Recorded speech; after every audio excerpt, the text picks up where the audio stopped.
Hello and welcome to Night Watch. My name is Shadewarp and I'm keeping an eye on games and making sure they're safe for you to buy. Tonight we're going to take a look at The Darkest Dungeon. It's an early access 2D side-scrolling dungeon crawler roguelike RPG made by Red Hook and released by said company in February 2015. The game starts out by introducing you as the heir to a mansion. Sadly, it is overrun by monsters due to something found in the depths of its dungeons. It is now your job to clear out the mansion and reclaim it. To help you, heroes come from far and wide. This game is a hero/town resource management game. You need to put aside your feelings for that special favorite hero. You'll experience smooth runs with lots of loot, but also runs where all your plans fail and heroes die. But when heroes die, new heroes will take their place, and you'll get loot to upgrade the town in which you train and make your band of heroes stronger. This makes the game's replayability potential very high. All the dungeons are procedurally generated, encounters are random, be it traps, treasures or fights.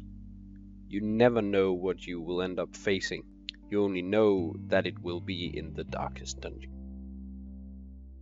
The strategy aspect of the game is simple, but amazing. Each hero possesses a set of skills that you can utilize. Each skill requires the hero to be assigned to a specific position in the formation of 4. For instance, healers can only use their heal from the last 2 spots, not the front 2. You might have a setup that you know and feel good about, but you'll need to be able to adapt, as the monsters you encounter screw with your plans, for instance by moving your formation around, stressing your heroes, or by creating additional opponents. But this is also what makes the game fun and challenging. You're always on your guard and must expect the worst, otherwise your heroes will die. Noticing a pattern? With that said, you do have something to say about the difficulty of the game. Using the torch light mechanic. If you want a greater challenge and better loot, let the light go out. Monsters are stronger and more likely to surprise you and in return kill you, but you get more loot and you will also be more dangerous as your heroes are able to better crit. This is an incredible way for the player to control the level of intensity and gives credit to both the casual gamer and the more hardcore. As punishing as the game can be, it can be just as rewarding. I've experienced fights that look utterly hopeless, and yet a few lucky strikes and gambles have turned it around. What I would like to see in the future builds is a rotational overview. Who will act next? It would make it easier to plan ahead and know when to stun or kill off before they act again. Though the game may look simplistic, it really works. It has a Lovecraftian gritty feel about it, and it complements the horror aspect of the game. If I have to mention a downside, it would be that the upgrades, like armor, weapons, are not visualized. It would make it a lot more fun to bring differently upgraded heroes and give a greater feeling of progression and diversity. This may be one of the things that are in the future for the game. For now, they will soon be bringing in color differences for the heroes, which will help.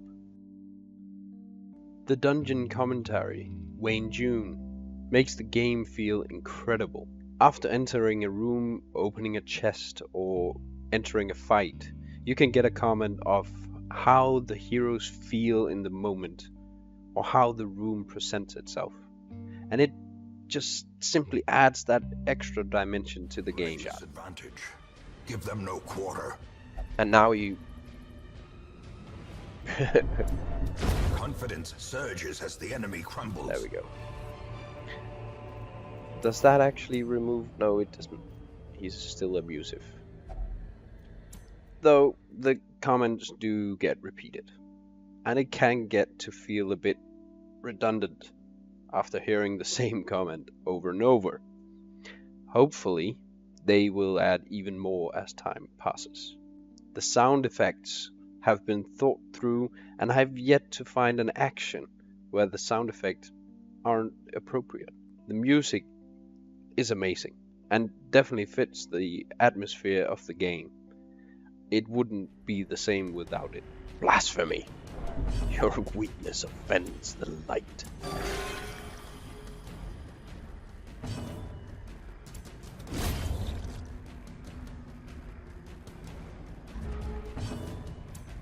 Slice. It doesn't feel like a game that is in early access. It feels like a full-blown game. And we'll only see more content and tweaking as time goes on. This game is definitely worth getting, and I assure you that you will have plenty of hours of gameplay in this amazing production. And now for the scores. Gameplay 95.